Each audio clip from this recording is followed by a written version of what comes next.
الصلاة والسلام عليك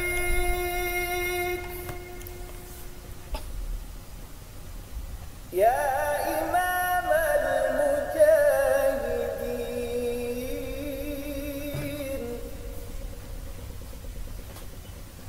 يا رسول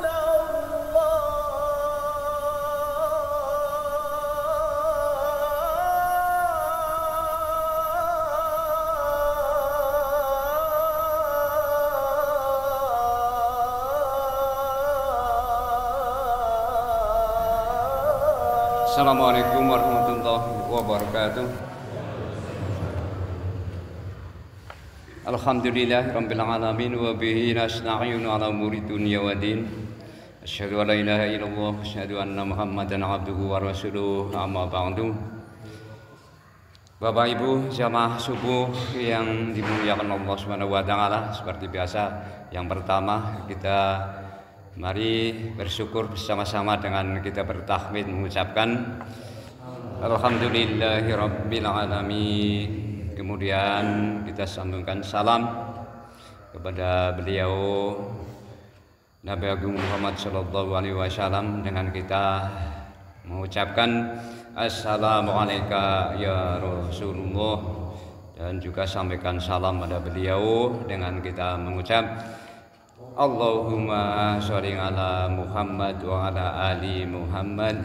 Juga kita beristighfar mohon ampunan kepada Allah Subhanahu wa taala dengan kita mengucapkan astaghfirullahaladzim wa atubu ilaih.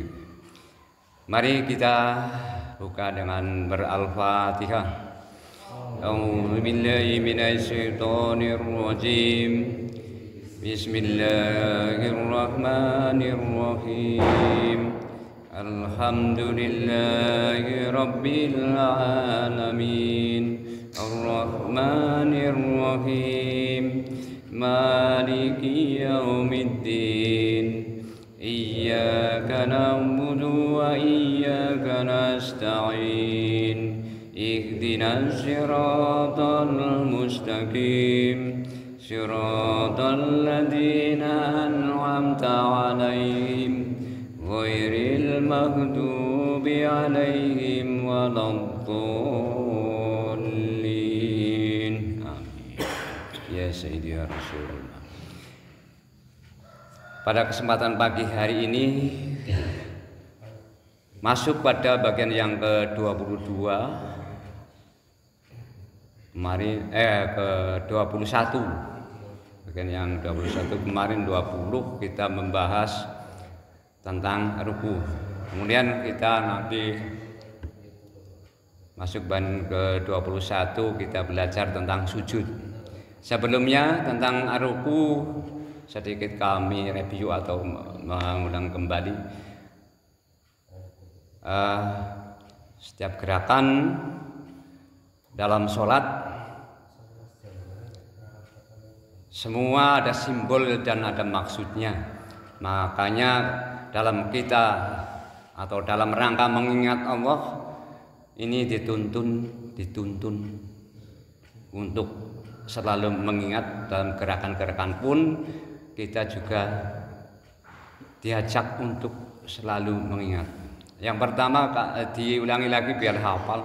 Yang pertama, setelah kita niat mengucap takbir, kita menyatakan dengan mengangkat tangan, kita artinya berserah diri dengan pandangan kosong, yang artinya juga pandangan ke depan, seolah-olah diri kita tidak terlihat, hanya kebesaran Allah yang terlihat, mengagungkan nama Allah dengan Allahu Akbar. Kemudian diteruskan dengan masih keadaan berdiri, dan di situ terjadinya memuji Allah, kemudian sampai dengan berikrar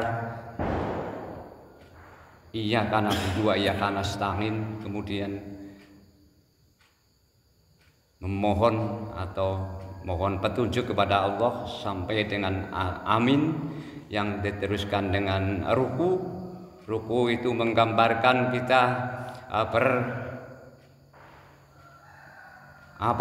kita tunduk secara sepenuhnya, dan juga itu simbol bahwa itu sudah mengintai atau bisa ngintip, bahasa dekatnya mengintip dengan kehidupan yang berikutnya. Kalau dalam waktu tegak lurus adalah dalam kehidupan yang nyata, kemudian kalau ruku sudah mengijak atau sudah mulai menerawang, mengintip atau melihat kehidupan berikutnya adalah alam barzah, sehingga di situ letaknya kita sudah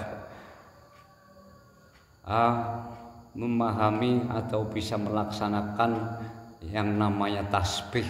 Tasbih kita orang angluh, karena kita manusia sebetulnya ya harus bertasbih, sedangkan hewan dan tumbuh-tumbuhan pun selain manusia yang tidak berakal bisa bertasbih.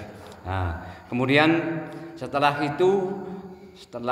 kita memandang, diingatkan untuk bisa masuk ke dalam alam barzah atau yang disebut dengan ajal yang sesungguhnya, kemudian kita akan sujud dalam bentuk wadahnya jasad kita diletakkan di tanah, artinya kita benar-benar akan diingatkan ada kematian, yaitu ajal. Makanya dikatakan sebagai hubungan terdekat antara Allah dengan hambanya itu di saat sujud, yang bacaannya seperti di dalam ruku kita bertasbih, yang ada yang membaca subhana rabbiyal a'la. Di situ di dalam kita diingatkan bahwa setelah kita menghadapi kematian hanya bisa menyebut Allah yang maha tinggi. Allah lah yang maha tinggi. Kemudian ada bacaan yang lagi, maha suci Tuhanku yang yang artinya maha suci, maha kudus, yang subhana ini kecil banget ya, subhanaka Allahumma rabbana wa bihamdika Allahumma ghfirli. Kita orang pada jelas. Kemudian ada yang Maha Kudus, Tuhan yang sekalian malaikat dan roh Jibril. Itu intinya kita tetap bertasbih dalam kenyataan bahwa hidup yang sudah dialami, yang kemudian mengalami ajal atau kematian, disitulah kita diingatkan sudah tidak bisa berbuat apa-apa dengan hanya mengagungkan Allah. Kemudian nantinya kalau setelah sujud, kemudian kita ada duduk di antara dua sujud, bentuk pengingatannya adalah setelah ada hari kematian, kemudian ada hari kebangkitan, dan nanti akan sujud lagi. Berarti mati yang sudah setelah dibangkitkan sudah tidak hari kebangkitan lagi. Sekarang kita membahas tentang, atau kita lanjutkan, setelah duduk kemudian sujud lagi, itu kematian yang sebenarnya sudah tidak ada hari kebangkitan lagi. Itulah hidup yang kekal. Nah, di dalam sholat makanya Allah memberikan petunjuk kepada kita. Sholat itu wasna kalau sunnah, kalau wajib itu ada yang 3, ada 4. Di situ mengandung maksud rakaat yang pertama kita bisa hanya membaca atau bisa teringat, tapi kemudian rakaat yang kedua setelah kita melakukan sujud mengingat kematian, bahkan sampai kematian yang kekal, setelah dibangkitkan, kemudian kita diharapkan untuk mengaplikasikan pada rakaat yang kedua itu sudah mengaplikasikan ke dalam kehidupan. Jadi rakaat pertama kita bisa hanya membaca urung emut sing secara utuh, hanya membaca jane nyung ya kon bertahmid maring Gusti Allah, bersyukur atau memuji Allah, yang dipuji juga Allah, Boleh kita hanya membaca, nanti kalau sudah balik kita baru benar-benar melaksanakan. Memuji hanya kepada Allah, kita sudah sadar tidak butuh pujian, yang memang yang sebenar-benarnya dipuji hanya Allah. Itu pengaplikasiannya ada rakaat yang kedua harus sudah dilakukan. Kemudian ruku juga, dalam kita hanya pertama mengingatkan, tapi begitu rakaat yang keduanya, ruku itu setelah kita diingatkan, itu benar-benar kita diwujudkan dalam bentuk praktek, yang prakteknya itu di aspek kehidupan, bukan prakteknya di sholat. Pertama kita membaca, mengingat, oh jane wong ngadeg kaya iki perlambangnya wong urip nang dunya. Sebenarnya nyong maring Gusti Allah ya hanya bisa memuji kepada Allah, yang harus dipuji ya Allah. Baca tulisan lah boleh lah, tapi kemudian pada rakaat kedua setelah kita ingat atau kita balik, berarti kita tinggal mengaplikasikan di dalam kehidupan. Di situ yang dipuji ya benar-benar Allah, bukan hanya sekedar teori. Yang artinya pertama rakaat yang pertama adalah teori, kemudian rakaat kedua adalah praktek. Setelah tahu teorinya yang mengantar kepada praktek, maka tinggal rakaat kedua itu praktek. Praktek diaplikasikan di dalam kehidupan. Begitu juga ruku sampai dengan sujud, sampai dengan salam. Maka nantinya kalau sudah dituntun dalam pengingatan dari macam kehidupan, yang di situ ada urutan hidup di dunia, kemudian hidup di akhirat, itu sudah tertuntun di dalam sholat, maka sholat yang menghasilkan nanti adalah yang disebut tercegah dari perbuatan keji dan mungkar. Itu dibimbing di dalam sholat. Nah, kemudian dalam hari ini karena pas giliran yang sujud, kita bahas sedikit lagi sujud. Nah, ini benar-benar untuk mengingatkan kepada kita tentang kematian. Setelah ruku hanya diingatkan nanti ada kehidupan atau alam berikutnya, alam barzakh, maka benar-benar terjadi yang namanya ajal.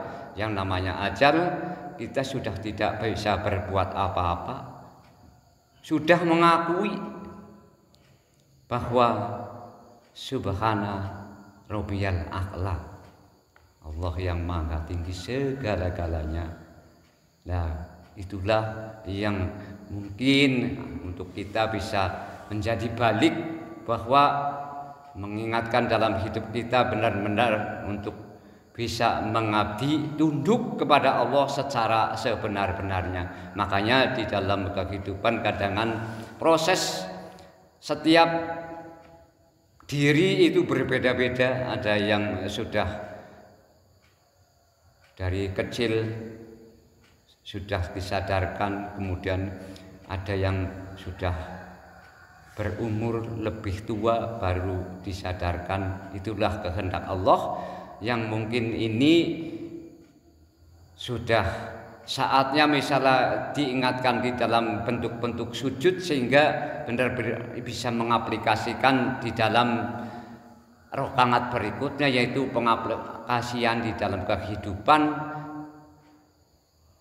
dari pekerjaan atau bentuk-bentuk kebaikan kita bisa melakukan, sedangkan yang berupa kemaksiatan bisa dihindarkan.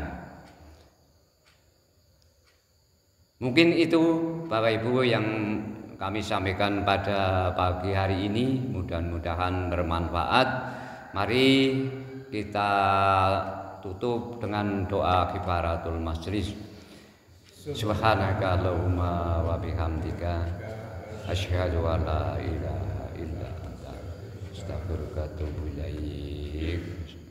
Allahumma sholli ala Muhammad wa ala ali Muhammad. Allahumma sholli ala Muhammad wa ala ali Muhammad.